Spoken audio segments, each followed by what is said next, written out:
Disclaimer: This channel does not promote any violent, harmful, or illegal activity. All content provided by this channel is meant for an educational purpose only. অসহায় পরিবারের পাশে দাঁড়ালো empathy and action trust. ছেলের চিকিৎসার জন্য ৬৫ বছরের বৃদ্ধ অসহায় পিতাকে লোকের দুয়ারে দুয়ারে আর্থিক সাহায্য চাইতে দেখা যায়।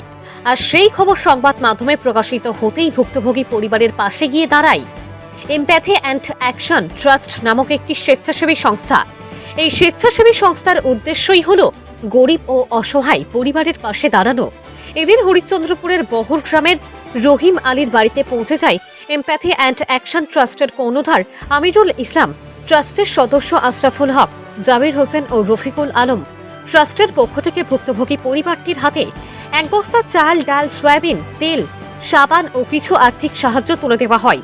ট্রাস্টের কর্ণধার আমিরুল ইসলাম বলেন, সংবাদ মাধ্যমে রহিম আলীর চিকিৎসার কথা জানতে পেরে আমরা এই পরিবারের পাশে এসে দাঁড়িয়েছি।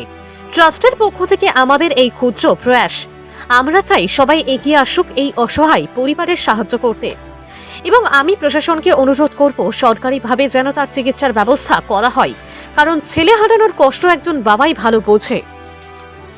বহর হোসেনপুরে এসেছি এবং রহিম আলী নামে যে সংবাদ মাধ্যমে প্রকাশিত হয়েছিল যে ছেলেটা অ্যাক্সিডেন্ট হয়েছিল এবং তার পরিবার চিকিৎসা করাতে করাতে নিঃস্ব হয়ে গেছে, তো শুনে আমাদের খুব খারাপ লেগেছে।